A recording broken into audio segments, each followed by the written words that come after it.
Hi, my name is Adeline Lyons, and today I'll be performing Never Again, the right and responsibility to tell our story.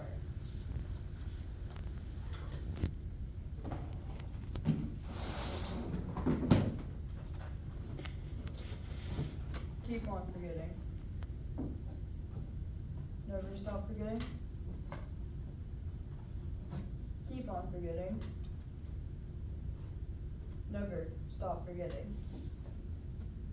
Every day, delete what you saw the day before. Leave every hour behind you. Bury it in darkness. That was the rule of survival in Auschwitz. I, Wilhelm Brass, was the studio photographer at the Identification Service Office at the concentration camp, arriving on August 31st, 1940. Being identified with the number 3444, my life was forever changed when an SS man wearing a sports jacket with a white shirt and tie wanted his photograph taken. He was youthful, had a ready smile with a gap between his teeth, and a shock of unruly black hair. It was at this unknown moment that I had just taken a photograph of the angel of death, Dr. Josef Mengele. One evening, a few days later, Dr. Mengele sent me his first group of subjects to be photographed. I tried to hide my emotion despite whatever sight might be found in front of me. When I entered the studio, I was informed that Dr. Mengele wanted 4 young Polish girls to be photographed naked. The girls were ashamed to undress in front of a man, and my palms still get sweaty when I think of this moment in my life. I bent down to look at the camera and looked at the girls one by one. They were starving, their ribs were sticking out, their stomachs were sunken, and their little legs were curved inwards. I had to wipe away my tears when I noticed that in this group was a set of twins. A few days later, another set of girls entered the studio and stood in line. This time, everyone knew what to do. In Auschwitz, everything quickly became a procedure to be followed. Seeing the girls, all sets of twins were positioned correctly.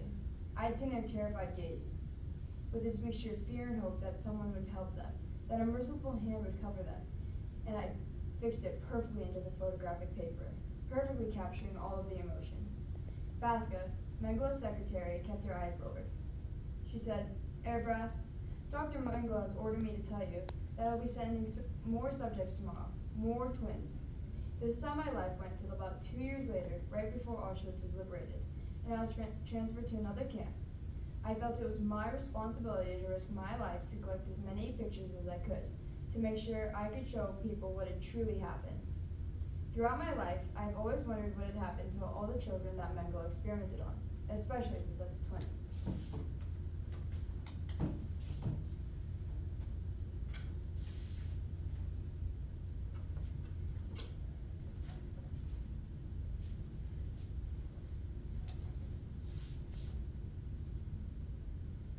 Hi, I'm Eva Moses Court, and my number was A7063. I was born in 1934 and was raised in a very small village in Transylvania, Romania. My twin sister's name is Miriam Moses, and her number was A7064. We were the youngest of 4 children. When Miriam and I were 10, our fellow villagers turned us into the Nazis because we were Jewish. We were transported to a concentration camp, which we would later learn was Auschwitz. As twins, we were handpicked by Josef Mengele himself for experiments. My whole family was gone in 30 minutes. It was just me and Miriam left holding hands, crying and confused. Josef Mengele would count us every morning because he wanted to know how many guinea pigs he had to work with each day. We were used in 2 types of experiments. On Mondays, Tuesdays, and Fridays, they would put me and my sister in a room completely naked and measure every part of our body and compare them on charts. On alternating days, they would tie up both of our arms with tourniquets. In one arm, they would draw so much blood that it felt like they couldn't draw anymore. Then, in the other, they would give us a minimum of 5 injections. After one of those injections, I became very ill. My arms and legs got very swollen, and it was extremely painful. I would tremble in the hot August sun, and I had huge red spots covering my body. On my next visit to the blood lab, they didn't draw my blood or tie my arms. They just measured my fever and immediately sent me to the hospital. The next morning, Mengele came to check on me. He looked at my fever chart and declared me dead. Miraculously, after 2 weeks, I got better. I knew I had to get back to Miriam. I took those shots as a price we had to pay to survive. We gave them our blood, our bodies, our pride, and our dignity, and in turn, they let us live just one more day. I cannot remember a single twin who did not cooperate. Later in life, after Auschwitz got liberated, I met a Nazi doctor named Hans Munich. I asked him to go to Auschwitz with me to sign a document, a death certificate for everyone who did not get one. This took place at the ruins of a gas chamber. I did this so that if I ever met a revisionist who said the Holocaust didn't happen, I could shove that document in their face. After Miriam died on June 6, 1993, I felt it was my responsibility to look for twins who survived the Holocaust, which inspired me to make the Candles Museum in remembrance of Miriam, and to tell the story of all the twins of Auschwitz. I then traveled the world and wrote books to tell my story. During my travels, I found other survivors who have the right and responsibility to also tell their story. While I was in the children's barracks, I saw a very small child. She couldn't have been more than 3 or 4 years old.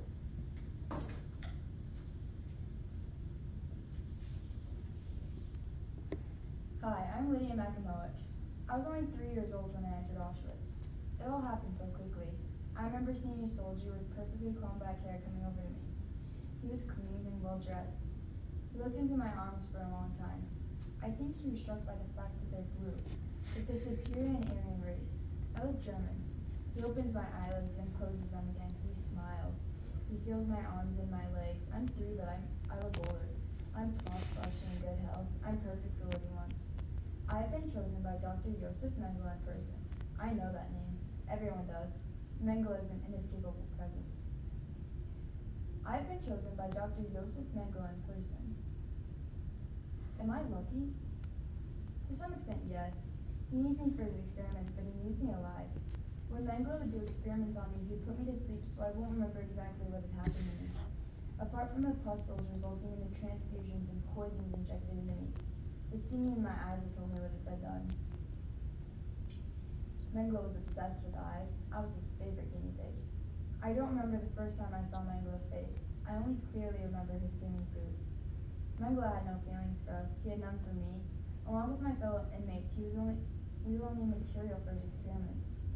The body knew it was headed for terrible pain and it wanted to flee. I wish I could be out of there. I wish I could run towards freedom as far as possible. Freedom is so close, and yet, at the same time, so unattainable.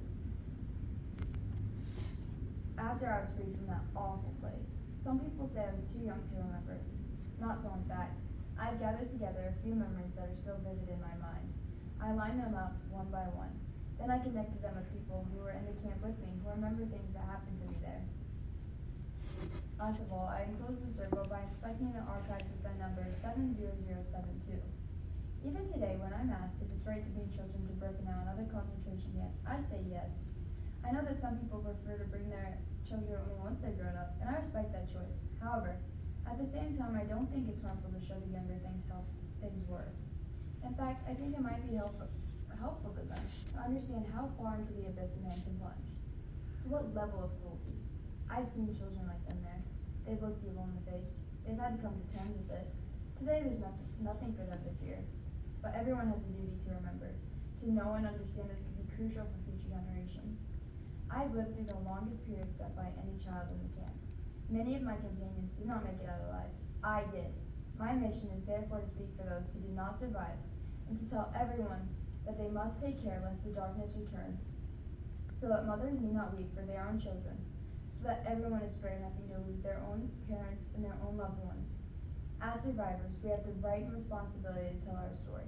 But as survivors, we also have the right to be okay with not being able to talk about everything that has happened to us.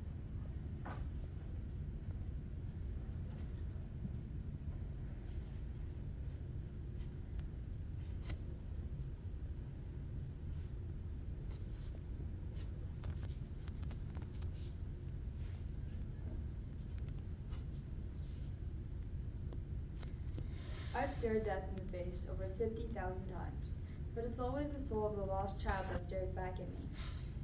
232,000 children walked through the gates of Auschwitz. Only 700 walked out, 500 of them being under 15, 52 of them being under 8.